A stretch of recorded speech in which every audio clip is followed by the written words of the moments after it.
नमस्कार, मैं हूं आशीष चित्रांशी और आप देख रहे हैं द न्यूज लॉन्चर।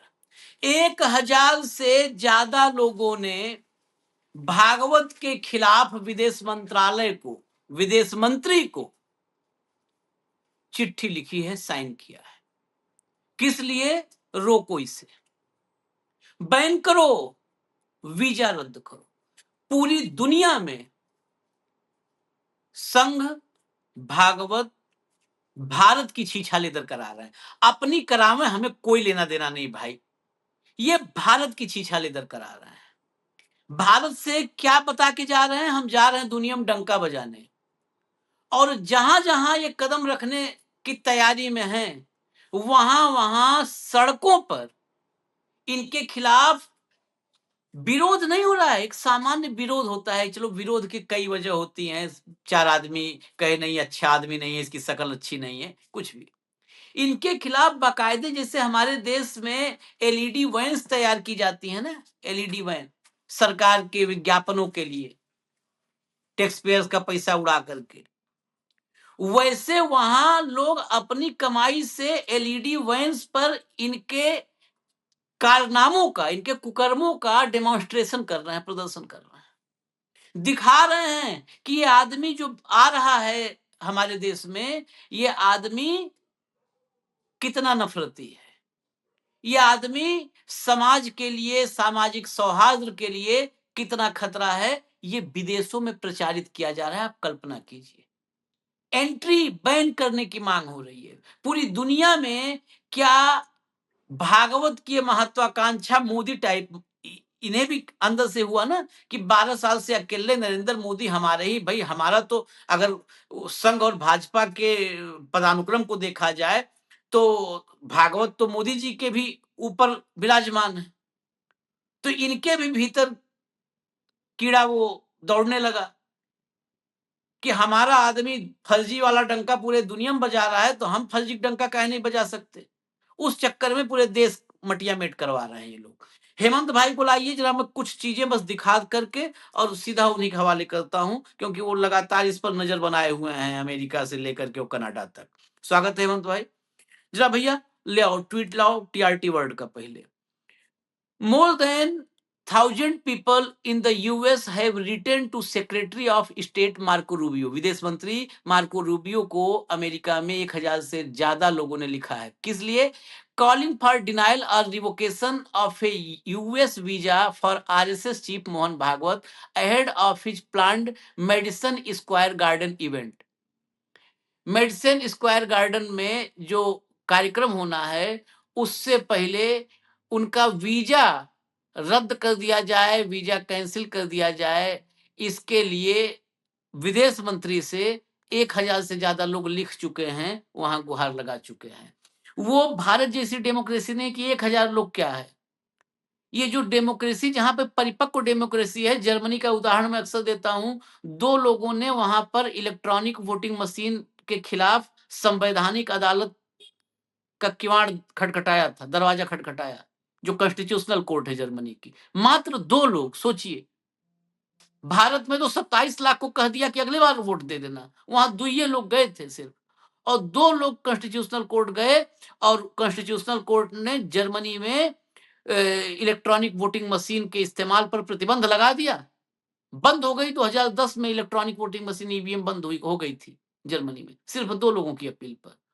तो ये सब मैच्योर डेमोक्रेसी है। यहाँ पर 1000 लोग, 1200 लोग अगर लिख दिए चिट्ठी, तो बहुत बड़ा इसका संदेश होता है। आगे चलिए, जरा सुनवाइए, एक आपको मैं क्लिप भी सुनवाता हूँ, सुनिए जरा। This is a message to my mayor, Zohran Mamdani. I'm Sunita Vishwanath, a progressive Hindu New Yorker, the co-founder of Hindus for Human Rights, and a fan of yours. I'm recording this message to ask you to speak out publicly against Mohan Bhagwat, coming to Madison Square Garden next week, and to call on Madison Square Garden to cancel his appearance. Mohan Bhagwat is the chief of the Rashtriya Swayamsevak Sangh, the RSS, the world's largest far-right organization. For 100 years, the RSS has worked to remake India as a Hindu nation where Muslims and Christians are cast as outsiders in their own country. I might add, its early leaders looked proudly to Hitler and Mussolini. Gandhi's assassin was an RSS member. Please, Zohran, let the world know that Mohan Bhagwat and the politics he represents are not welcome here in our New York City. New York is a city of immigrants, of every faith and no faith, a city where all of us are supposed to belong. We cannot let a politics of fear and exclusion come into the heart of our city, wrap itself into the language of unity, and ask New York to applaud. Please, Mayor Mamdani, use the moral authority of your voice and your office. Speak out. Call on Madison Square Garden to cancel this event. Say it loud and say it clear. There is no place in the New York City we love for a politics that tells people they are less worthy because of who they are or how they pray. Please let the world know. Thank you. Opening में इन्होंने अपना परिचय बताया था। हिंदू, नाम सुनीता विश्वनाथ। और क्या appeal कर रही है इस वीडियो में? न्यूयॉर्क के मेयर जोहरान ममदानी से अपील कर रही हैं कि वो मेडिसन गार्डन जो है एमएसजी, मेडिसन गार्डन स्क्वायर, उसको मेडिसन स्क्वायर गार्डन एमएसजी, उसको फोन करके वहां पर इनका इवेंट कैंसिल करवा दें, मना करें। जो मुसोलिनी और हिटलर के जिसके जो है पूर्वज प्रशंसक रहे, जो रेसिज्म, जातिवाद, नस्लवाद, सांप्रदायिकता, इसको बढ़ावा देता है, उसको न्यूयॉर्क में मत आने दीजिए। आप एक उदाहरण सेट कीजिए। ये वीडियो, ये हिंदू थी, मुसलमान नहीं है, क्रिश्चियन नहीं है, हिंदू है।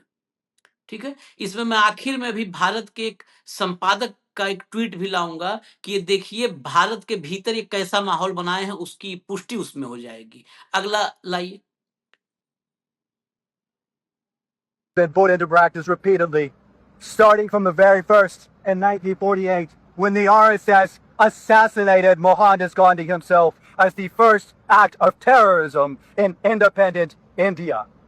And yet, you can see as the RSS's guru praised Hitler's Holocaust, despite that, despite the fact that the guru of the RSS, a man who is garlanded and honored by the chief of the RSS, who will be here in 6 days at Madison Square Garden, despite that, MSG, James Dolan, Jim Dolan, is throwing open the doors and rolling out the red carpet to welcome the chief of the MS, the chief of the...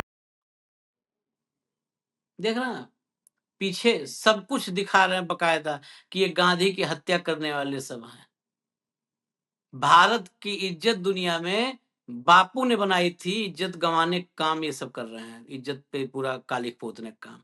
अगला एक tweet लाइए, फिर हेमंत भाई के पास चलेंगे, उसके बाद अभी और कंटेंट है।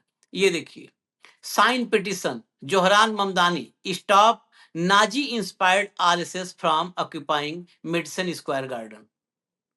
ये सिग्नेचर कैंपेन वहां पर चल रहा है रोकने के लिए, भागवत को, संघ को, इन सबको रोकने के लिए। ये जो नीचे वीडियो है 8 मिनट का वीडियो है, हम 8 मिनट का वीडियो बहुत लंबा हम सुनवाएंगे नहीं, बस आप ये समझ लीजिए कि इस ट्विटर हैंडल पर आप जाकर ये वीडियो खुद सुन सकते हैं। सुनेंगे आप तो होश उड़ जाएंगे। गोलवलकर से लेकर के हेडगेवार से लेकर के और भागवत तक, ये पूरा इन सबका सिस्टम एक एक परत खोल के रख दिया है।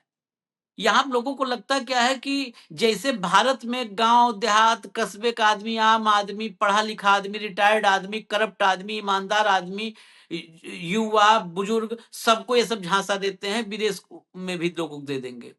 विदेशी जितना हम अवेयर नहीं है इस देश में संघ को लेकर के, उससे ज्यादा विदेश में लोग अवेयर है, उससे ज्यादा अवेयर है। एक एक 1925 हेडगेवार से लेकर 2026 एक एक पन्ना खोल के रख दिया है। गांधी के असैसिनेशन से लेकर के हिटलर और जो है मुसोलिनी की प्रशंसा तक एक एक, और गुजरात के एक एक चैप्टर को खोल के रख दिया है।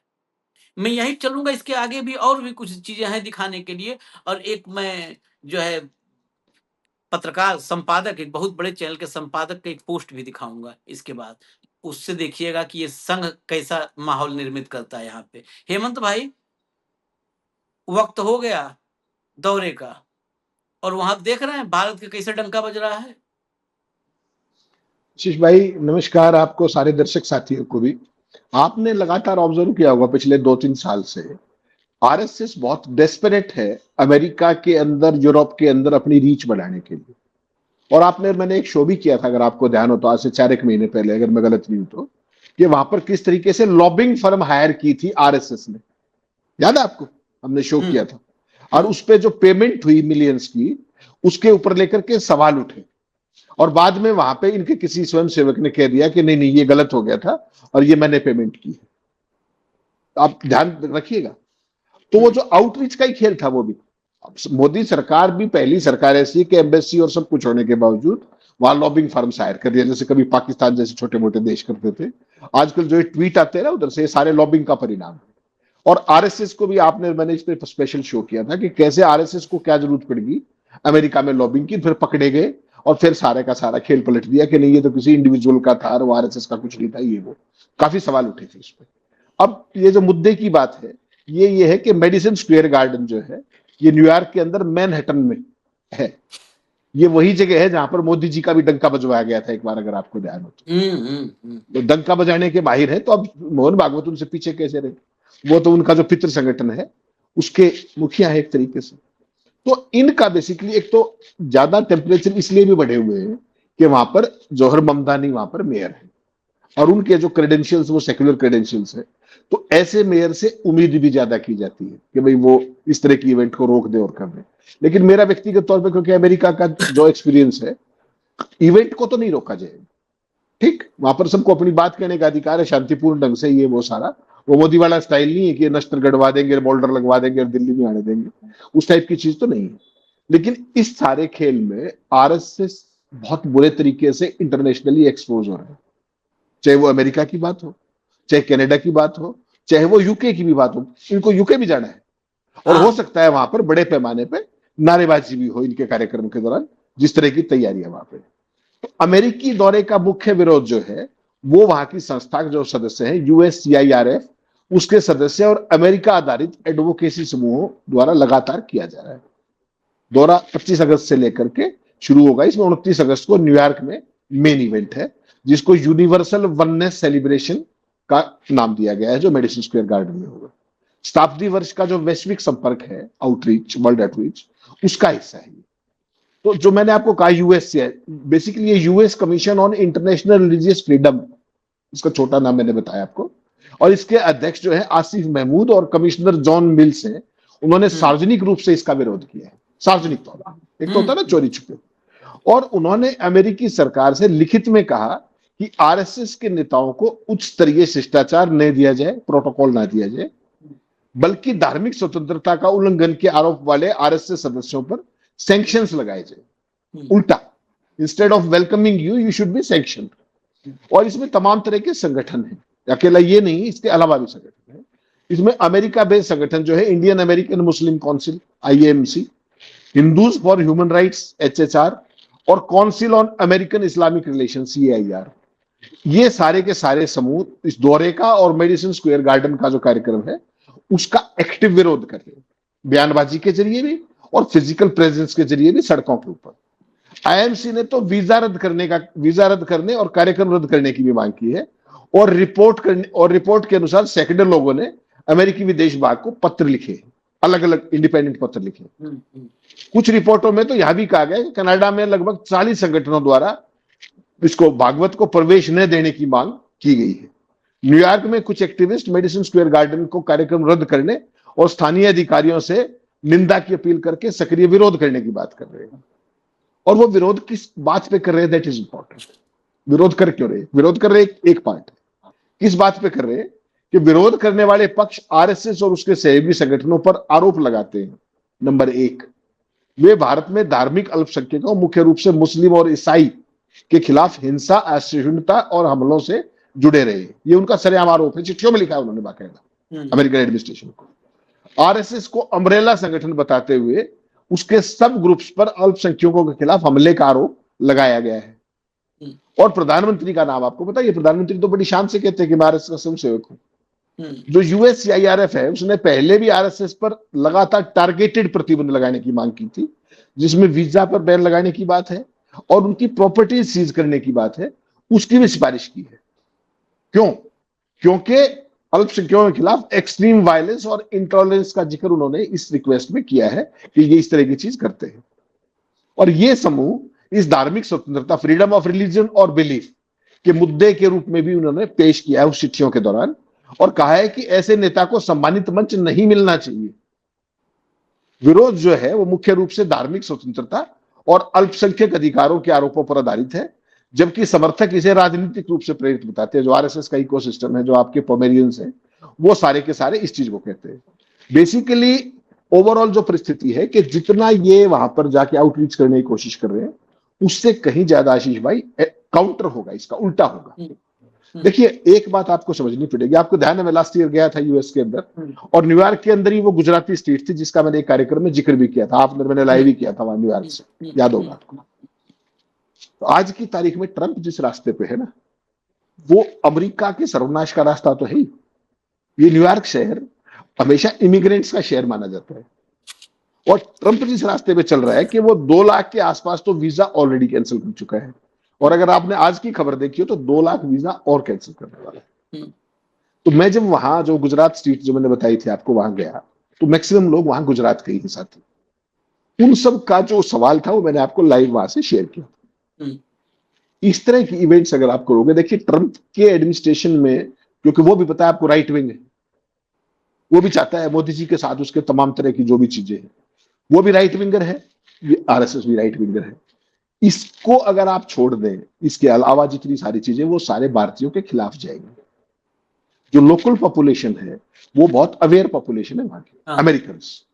उनको ये पता है कि हम, हमारे यहाँ माइनॉरिटीज की किस तरह की स्थितियां हैं, चाहे वो फादर स्टेन से लेकर के तमाम आपके सामने घटनाएं होंगी। मस्जिद के ऊपर जो भी भगवार और सारी चीजें, आप उनका जिक्र नहीं करना चाहते, हम उस चीज के वो नहीं, पक्ष नहीं। तो वो सारी की सारी चीजें आम आदमी जो अमेरिका है, और आपने एक चीज और देखी होगी, इन सारे देशों के अंदर, चाहे अमेरिका हो, चाहे यूरोप हो, चाहे ब्रिटेन हो, इवन कनाडा हो, इंडियंस के खिलाफ हेट क्राइम में पिछले 2-2.5 साल में बहुत भयंकर भयंकर। दुर्भाग्य से कोई दिन ऐसा नहीं जाता जिस दिन कोई इस तरह की खबर हमें सुनने को नहीं मिलती। ध्यान होगा आपको। तो ये जो आउटरीच है ना, ये आरएसएस के ऊपर तो जो उनके झंडे बंधे हुए वो सारी दुनिया को पता ही है, जिस तरीके से नाजी से नाम जोड़ रहे हैं और जोड़ रहे हैं। लेकिन जो वहां भारतीय रह भी रहे हैं शांति से, उनके लिए दिक्कत कर सकती है ये चीज, क्योंकि वहां पर भी सिर्फ फिरों की कोई कमी नहीं। जिस तरीके से आप यहाँ भारत राष्ट्रवाद का ठेका ठाए फिर रहे हो, उसी तरीके से ट्रंप के अंधभक्त भी राष्ट्रवाद का ठेका ठाए फिर रहे हैं।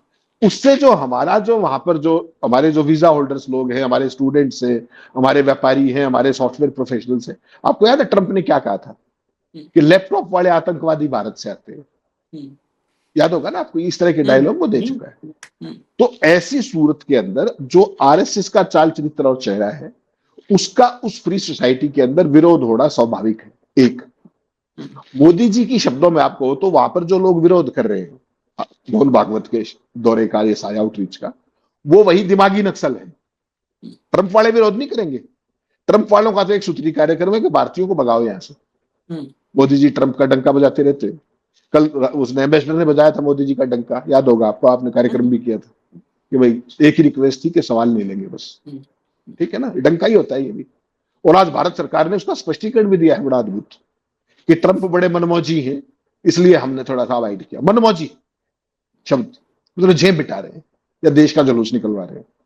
तो ये जो आउटरीच है ना आशीष भाई, अगर अल्टीमेटली ये किसी को नुकसान करेगा तो ये जो भारत के हमारे साथी प्रवासी जो वहां पर हैं उनको नुकसान करेगा। आरएसएस को तो कुछ हासिल होगा नहीं होगा। आरएसएस तो अपने जो कर्म है उनको कहीं वैलिडेट कराने के चक्कर में है कि पूरी दुनिया में हमारी एक्सेप्टेबिलिटी बढ़ जाए। लेकिन वो देश बड़े अवेयर हैं, वो सारी चीजों को समझते हैं, और ये जितना वहां आउटरीच करेंगे वो हमारे जो प्रवासी इमिग्रेंट्स हैं उनके लिए वो काउंटर प्रोडक्टिव होगा। ये भावना मैंने लास्ट ईयर भी देखी थी, आपको वहीं से रिपोर्ट किया था, और उनमें असुरक्षा की भावना बढ़ेगी, ये मान के चलिएगा। भागवत का डंका बजता है कि नहीं बजता वो पता लीजिए। डंका उनका नहीं बजना है। अभी मैं आपको एक और दिखाता हूं रिपोर्ट। ये अमेरिका भी देखा आपने, कनाडा में विरोध आप बता ही चुके हैं, कई पॉलिटिकल पार्टीज अलग अलग 40 समूह सब विरोध कर रहे हैं। ये है ना कि भारत में, बस भारत में बचे हुए हैं अंधभक्तों के सहारे और गोदियों के सहारे, नहीं तो दुनिया भर में खुलेगी पोल, डिब्बा बंद बिस्तरा गोल। इनके लिए यही लाइन लिख लो आप, दुनिया भर में खुलेगी पोल, डब्बा बंद बिस्तरा गोल। लाओ जरा पवन खेड़क ट्वीट दिखाओ, इनका यही हाल हाल होना, मैं दिखा रहा हूं आपको, इसको हम हवा हवाई नहीं साबित करेंगे। ये पवन खेड़ा ने ट्वीट किया है, एक नीचे वीडियो अटैच करके, ऊपर लिखा है, यह देखकर अच्छा लगा कि अब आम सहमति बन रही है कि इस सरकार की गलतियों की कीमत सिर्फ बीजेपी को ही नहीं चुकानी पड़ेगी। बीजेपी सरकार के गुनाहों में आरएसएस भी बराबर का हिस्सेदार है, और जिस दिन मोदी सत्ता से बाहर होंगे उसी दिन से आरएसएस के पतन की उल्टी गिनती शुरू हो जाएगी। ये देखिए, इसीलिए मैंने कहा था डब्बा बंद बिस्तरा गोल। नीचे ये वायर का एक वीडियो लगा हुआ है, RSS is accountable as partner in power, और ये जिसके साथ पूरी वार्ता है, ये कौन है?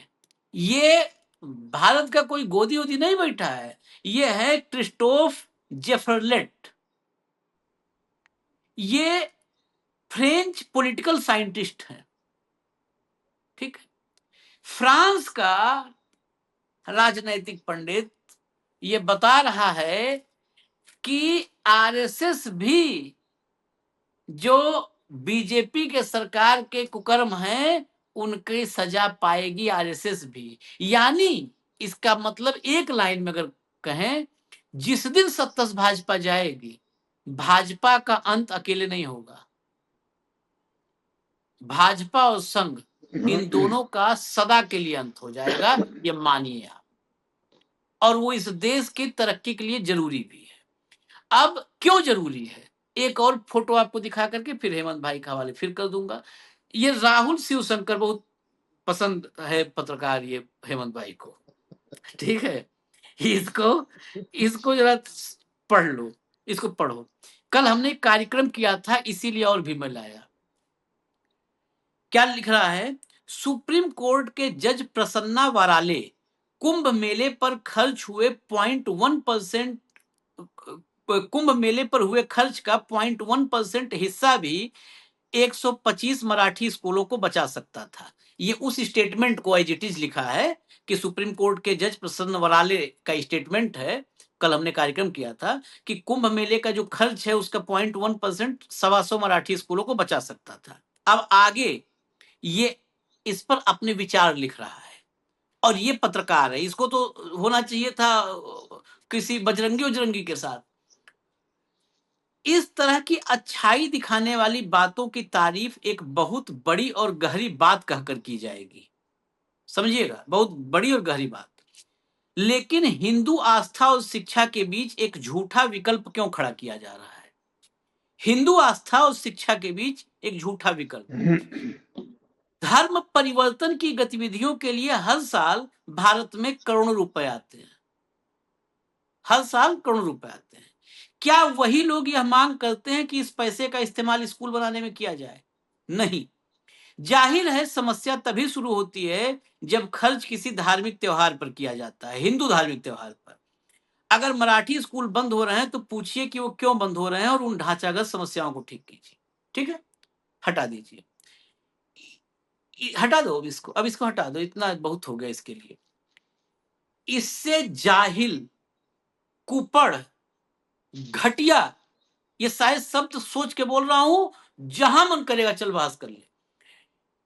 पता नहीं किसके तलवे चाट करके ये सब बहुत बड़े बड़े इस देश के सबसे टॉप के औद्योगिक समूहों द्वारा चलाए जा रहे चैनलों का एडिटर इन चीफ रह लिया। ये किसके तलवे चाट करके क्या प्रसाद पाते हैं? ये सरकारी धन की तुलना धार्मिक जो फंड या पैसे आते हैं उससे करके और बचने का रास्ता ढूंढ रहा है। किसी मंदिर मठ का, वो चाहे शिरडी हो, चाहे जो है तिरुपति हो, चाहे अयोध्या हो, चाहे काशी हो, चाहे मथुरा हो, किसी भी हिंदू धार्मिक मठ या मंदिर की अकूत संपत्ति, अरबों रुपए, तुम जो मन करे करो, इस पर थोड़ो जस्टिस प्रसन्न वराले ने सवाल उठाया है कि मंदिर का पैसा स्कूल में खोल दो मंदिर के पैसे से। वो इस देश के आम आदमी के गाढ़ी कमाई के टैक्स के पैसे की बात कर रहे हैं, समझे? सत्ता का पैसा, सरकार का पैसा इस देश में धार्मिक कार्यों के लिए जैसे उसका मुंह खोला गया है, उसकी बात हो रही है। तुम इस देश के सारे मठों का पैसा, सारे मठों का पैसा, माचिस जलाओ, आग लगा दो, अगर प्रसन्न वराले बोले तो हम तुम्हारे साथ खड़े होंगे। चलो हेमंत भाई, हिंदू धर्म का जितना पैसा मठ मंदिर में है, आप जो मन करे करो। वो सरकारी, प्रसन्न वराले ने, जस्टिस ने सरकार के पैसे, जो सरकार का पैसा है, देश का पैसा, उसकी बात की। उसकी तुलना किससे कर रहा है? धर्म परिवर्तन के लिए पैसा आता है, बताओ इसका। यही पता है क्या, इसलिए मैं इसको दिखाया हूं, यही मोहन भागवत की और भाजपा की और संघ की कमाई है, यही इसकी अर्जित उपलब्धियां हैं, इसलिए दिखाया। नहीं, गलत कह रहे हो आप। ये कमाई नहीं है, बिल्कुल भी, ये गलत सोचिए। सरकार बदलने से 20 दिन पहले ये ऐसी पलटी मारेंगे कि आप ढूंढते रह जाओगे कि ये वही है क्या, फिर आपको इनके ट्वीट ढूंढने पड़ेंगे। और इन्होंने ट्वीट डिलीट करने के लिए बंदे लगा दिए होंगे, तब तक पूरा फिल्टर कर देंगे, क्योंकि 12 साल से तो यही बकवास कर रहे हैं। आप इस आदमी का, पहली बात तो मुझे फिर वही बात है, आपकी मेरी डिफरेंस ओपिनियन इस बात पे रहती है कि इन जाहिलों को दिखाया क्यों जाए। यही नैरेटिव बनाते हैं, इसलिए दिखाना जरूरी है, मैं बार बार कहता हूं। ये जो है श्रीमान जी, इसने किताब लिखी है, इसका आपने परिचय देखा पूरा? मोदी एंड इंडिया, ये तो इस भाई साहब ने किताब लिखी। एडिटोरियल अफेयर्स का डायरेक्टर है ये, अंबानी के चैनल के अंदर। हार्ड फैक्ट की एंकरिंग करता है ये। टाइम्स नाउ का एडिटर इन चीफ रह चुका है, और प्रोग्रेसिव कंजर्वेशनिस्ट लिखता है अपने आप को। प्रोग्रेसिव है ये। जो जज साहब कह रहे हैं कि इसका अगर एक, उनका जज साहब का कहने का मतलब क्या था, उन्होंने कहीं ये नहीं कहा, उन्होंने क्लैरिफाई नहीं किया कि मेरा कहने का ये मतलब नहीं है। बाकायदा हमने तो शो किया था इस पर, कल ही तो शो किया था। उन्होंने कहा था कि मेरा किसी उस पर आपत्ति नहीं है, लेकिन इसका अगर एक हिस्सा, वो एक सिंबोलिज्म कह रहे थे, 100 रुपए में से 1 पैसा अगर होता तो 100 स्कूल बंद नहीं होते। इन जाहिलों को यही चीज इस्टेब्लिश करने के पैसे मिलते हैं। ये जो आप बताते हो ना कि आपको नोएडा में, मैंने तो देखे नहीं है जाहिल कि जिस तरीके से सिक्योरिटी लिए फिरते हो। मुझे और आपको सिक्योरिटी की क्या जरूरत है? जो वहां पर जो स्टूडियो में कार्यक्रम करते हैं, अपने घर चले जाते हैं। What is so great about it? नहीं, ये वहां पर अगर सिक्योरिटी लिए घूम रहे थे, इसका मतलब क्या है? हर जगह इनके नारे लगते हैं, तो इसका मतलब क्या है? कहीं पे जरा एक बार बिना रिपोर्टिंग के लिए चले जाए, सारे के सारे समझ में आ जाएगा। आपने वहां जंतर मंतर पे भी देखा था, सब जगह देखते हो आप तो, किसान आंदोलन में देखा था और सब जगह देखा। ये लोग आरएसएस को लेजिटिमाइज करने के लिए जो स्वयं सेवक है, उनसे भी आगे जा चुके हैं, बेशर्मी में। बेशर्मी। मैंने आपको एक एग्जांपल दिया था शायद 4-5 दिन पहले, किस तरीके से अंबानी की चैनल की एंकर को मैंने ऑन स्क्रीन, अंग्रेजी का जो चैनल उनका है, जो वो ये कह रही थी कि साहब राहुल गांधी ने आज तक माफी नहीं मांगी उसको लेकर के, स्वर्ण मंदिर को, उसको लेकर, ऑपरेशन ब्लू स्टार को लेकर, और वो अपनी जिद पे अड़ी हुई थी। Then I gave her the dates, इस दिन राहुल जी ने, इस दिन इंदिरा ने, अपने सोनिया जी ने, इस दिन इंदिरा गांधी ने, इस दिन मनमोहन सिंह ने और प्रियंका गांधी ने। उसके बाद उसके चेहरे की आवाज, क्योंकि होमवर्क नहीं करते ये लोग। इनको एक टेक्स्ट आता है, अब तो वो टेक्स्ट वाला भी घर बैठा रखा है आपने, वो जो आईटी सेल बताया करते हैं। अच्छा हाँ, एक खबर और आई, ताजा आई है कि उसको शायद एमओएस बढ़ा सकते हैं। आज एक ये खबर भी चल रही है। हाँ, तो हो सकता है। उसकी प्रचंड प्रतिभा को, दुर्दांत प्रतिभा को देखते हुए उसका नाम चल पड़ा है नई कैबिनेट एक्सपेंशन में, जेन जी से वो करने के लिए। इन वाली जेन जी जो है, कावड़ी है और ये सारे जो नशेड़ी जितने हैं, उनकी जेन जी वही वाली है ना। हाँ, pen drive, CD supplier, pen drive supplier, उनको कंटेंट अच्छे वाले दिखाना, सनातन जिससे बढ़ेगा। हाँ, तो वो भी चर्चा चल रही है। कुल मिलाकर के आशीष भाई, जो ये आरएसएस, जहां से हम चले थे कि आरएसएस के जो ये कार्यक्रम है, इसमें पब्लिसिटी कम मिलेगी, क्योंकि वहां पर आपको कोई पूछ नहीं रहा है। मोदी जी जब वहां जाते हैं तो 1.5 कॉलम से ऊपर कोई खबर नहीं छपती, 14वें पेज पे या 54वें पेज पे वहां छपती जाकर। इनके विरोध की खबरें ज्यादा छपेंगी वहां, ये मान करके चलिएगा। और इससे जो पोलराइजेशन है, जो वहां वाले जो, क्योंकि वहां भी तो आजकल उसके भगत है ट्रंप के, मोदी जी अब का दोस्त बताते हैं, और भारतीयों को वहां से बेड़ियों में, रथकड़ियों में भेजते हैं, ये आपने देखा, मिलिट्री प्लेन में भेजते हैं। तो जो केवल और केवल इसका कुल टेक अवे जब आप जिसकी बात करते हो, इसका फाइनल ये आउटकम निकलेगा कि जो भारतीय हमारे हैं वहां पर प्रवासी, वो और ज्यादा असुरक्षित होंगे, और इस तरह की बकवास जो ये जाहिल कर रहे हैं, ये उस चीज को और बढ़ाएंगे, कम नहीं करेंगे, उसको और बढ़ाएंगे, असुरक्षित महसूस करेंगे। हेट क्राइम हमारे खिलाफ ऑलरेडी बहुत पहले से बढ़ा हुआ है, ये भी याद रखिए। चलिए इजाजत दीजिए, इनका दशा। अब एक बात तो मान लीजिए, देर होगी सबेर होगी, आज होगा कल होगा, लेकिन इनका जब भी होगा तो समूल नाश होगा। ये साफ हो जाएंगे, नफरती साफ हो जाएंगे, आप देख लीजिएगा। किस मामले में? वैचारिक रूप से खत्म हो जाएंगे। वही जिसका वो अमेरिका में लोग बता रहे हैं ना कि ये सब हिटलर और उसके मुसोलिनी जो है समर्थक थे, उनकी तारीफ किया करते थे।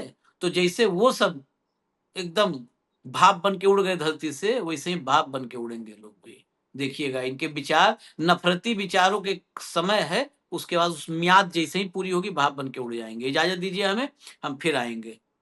हम यहीं हैं, हम नहीं उड़ रहे हैं। इजाजत दीजिए। धन्यवाद हेमंत भाई, बहुत बहुत धन्यवाद। नमस्कार।